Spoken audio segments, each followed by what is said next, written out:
Buntis ka? Hala, hindi ka na pwedeng Joke lang po. Pwede nga bang kapag buntis? Ano nga bang positions yung pwedeng gawin? Matatamaan nga ba ng ng lalaki yung fetus? Pag-usapan natin yan. Una, pwede nga ba kapag ikaw ay buntis? Pwede po. Maliban na lamang kung yung pregnancy mo ay high risk at ipinagbabawal ito ng iyong doktor. Yung baby po, protektado ng amniotic fluid at ng strong muscles ng uterus. Tandaan pala ha, yung drive po, pwede ito magbago habang ikaw ay buntis. Pwedeng ikaw ay mas ganahan o kaya naman mas hindi ka gaganahan. Kaya mas makakabuting pag-usapan nyo ito ng iyong mister. Ano nga bang position yung pwede? Gawin mo yung posisyon kung saan ka komportable. Pero tandaan ha, sa later stages ng pregnancy, dapat hindi na nagpuput ng pressure dun sa pregnant belly. Ilan sa maaring posisyon na pwede mong subukan ay yung babae yung nasa ibabaw o kaya naman yung side-by-side spooning. Yung oral pwede ba? Safe naman po ito. Kaya lamang, iwasan po nating mag-blow ng hangin dun sa vagina ng babae.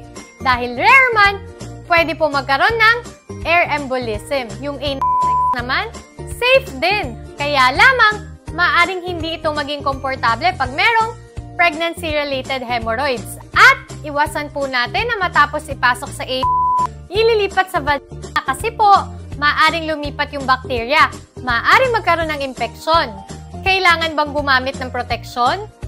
Kung wala ka sa isang monogamous relationship, marami kang sexual partner, o kaya naman nag-iba ka ng sexual partner, syempre, kailangan mo ng proteksyon. Yung sexually transmitted infections po, maaari itong mag-cause ng mga seryosong problema, hindi lang sa'yo, kundi pati na din sa iyong baby.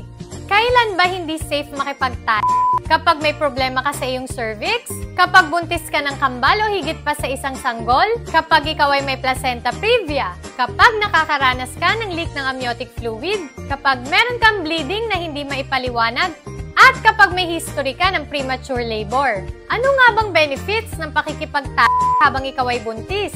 Maaari itong mag-lead sa better orgasm, nakaka-burn ito ng calories, para mag-stay fit kayo ng iyong partner. Ito din ay isang form ng bonding at nakaka-improve ng intimacy. Nakaka-boost din ito ng immune system. At nakakapag-increase ng happiness dahil sa endorphins. Ang tanong, tatama nga ba yung ng lalaki kay baby habang Hindi po. Safe po si baby at protektado sa loob ng uterus. Huwag ka lang mag-alala dyan. At tandaan, it's your choice, it's your body. Do it when you're ready. Gets ba? Okay, ingat!